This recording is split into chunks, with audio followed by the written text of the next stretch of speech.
Welcome back to the Sports Circus. I'm your ringmaster, Sal, live from the AAMP.tv mobile studios here in fabulous Las Vegas. That's AAMP.tv.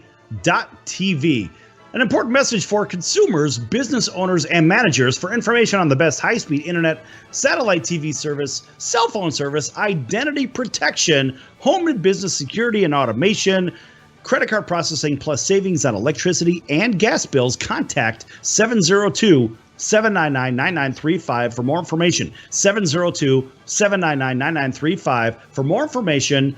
That's for information on smart savings for homes, for businesses. Contact 702-799-9935 or check them out at safelyspend.com. That's safelyspend.com.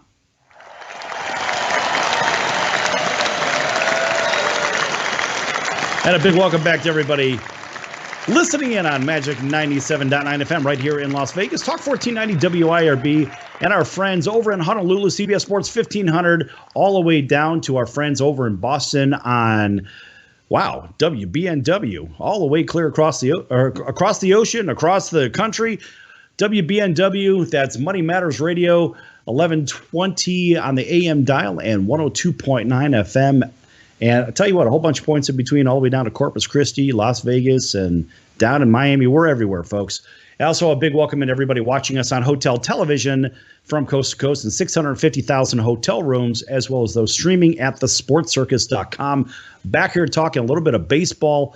And these are the baseball proposed rules, of course, of which the teams and the Players Association, they have a little bit of time to, I guess, mull over some of these ridiculous, and I mean ridiculous things, such as no spitting and no water jugs, no use of saunas, steam rooms, pools, no hitting in indoor cages, no batting practice pitchers without masks, no dugout telephones without disinfected use. Let's continue on this absolutely ridiculous list, and let's say that players, this is stupid.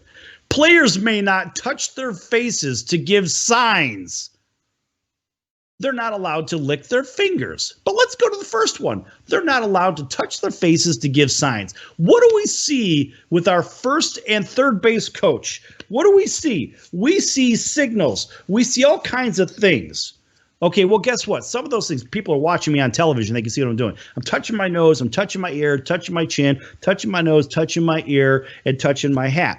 And that would be, for example, it depends on the team. It depends on the sequence of signs. But that would be maybe a signal for a take, for a pitch. So you're not going to swing at that particular pitch, right?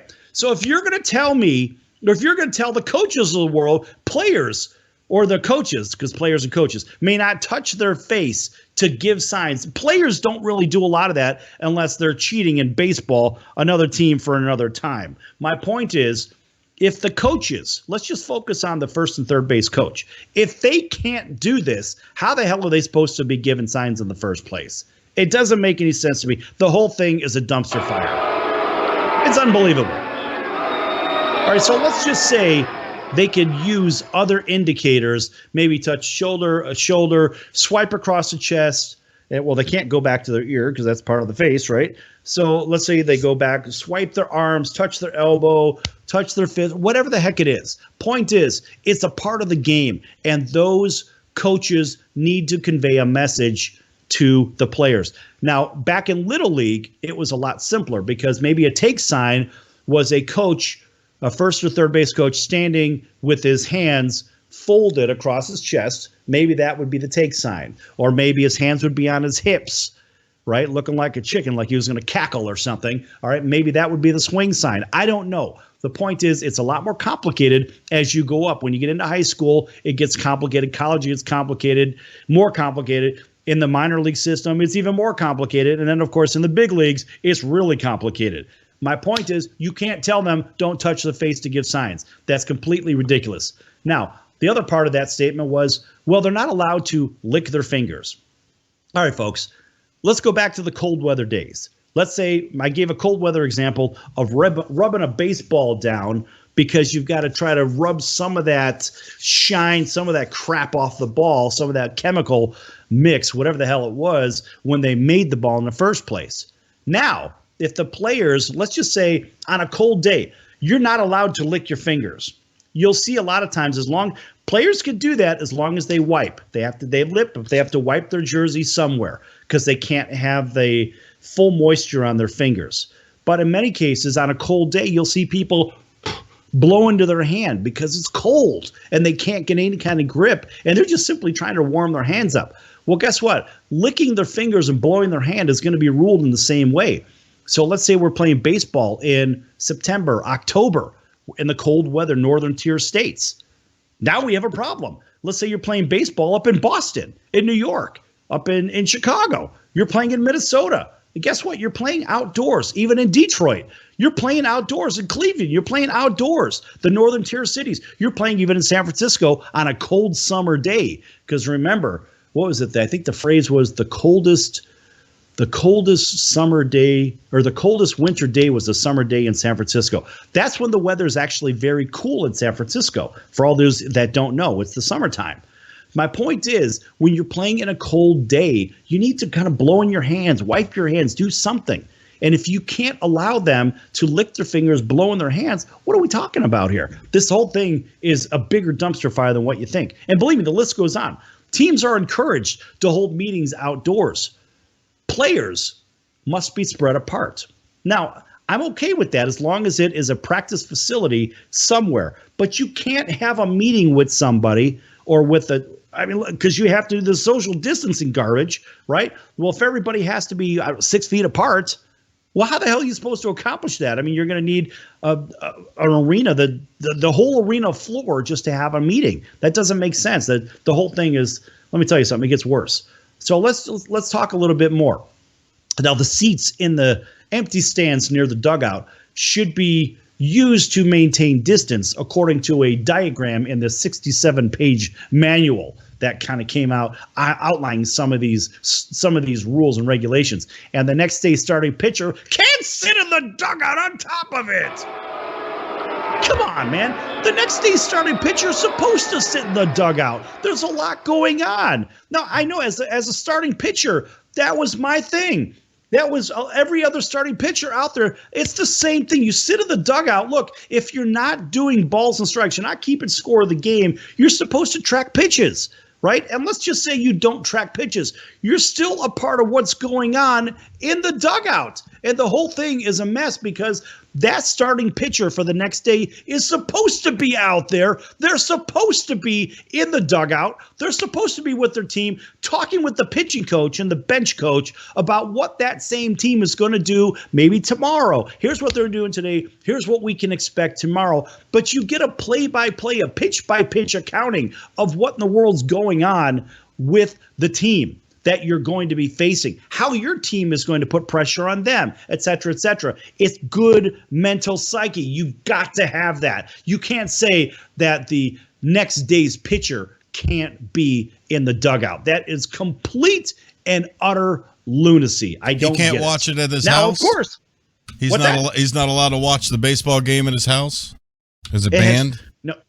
Look, as a fan, you can watch it anywhere. The problem is Mr. Superfan over there. If you're in the dugout, you're talking about baseball. We're not talking about being a casual viewer in the clubhouse or being at your house or watching it on TV somewhere. No, you're supposed to be in the dugout watching the game. And you're there being a part of the game. It's part of the mental preparedness for your next outing. That's the problem. But you're not playing until the next game, right? Why do you have to be a part of that one? Not necessarily, because sometimes it depends on the length of the game. Sometimes they'll have to go through the whole bullpen, and sometimes you'll have to get other pitchers out there, maybe from the starting rotation, to complete the game that they're actually sitting through. So sometimes they need that extra pitcher on the bench. And that's a very good point because let's say the game goes 16, 17 innings. We have those, 20 innings, whatever.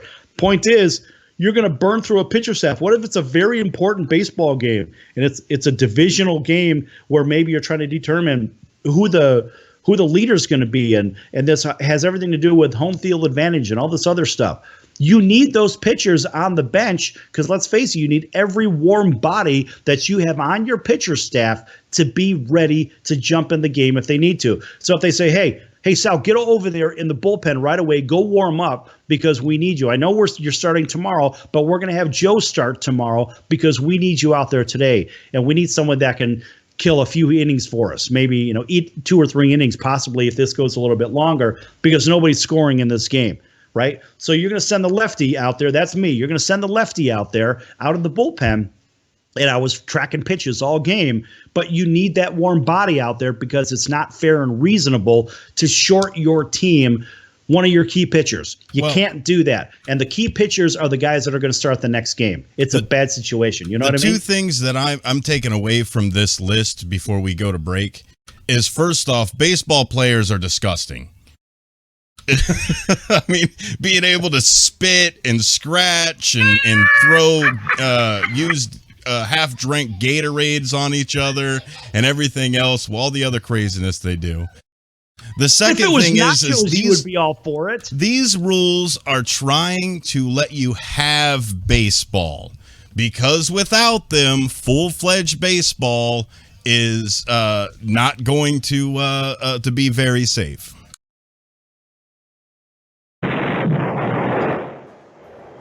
And that's our wonderful engineer, Sonar, in Chicago. I'm here in Las Vegas, and we'll be back on the Circus in just a few minutes.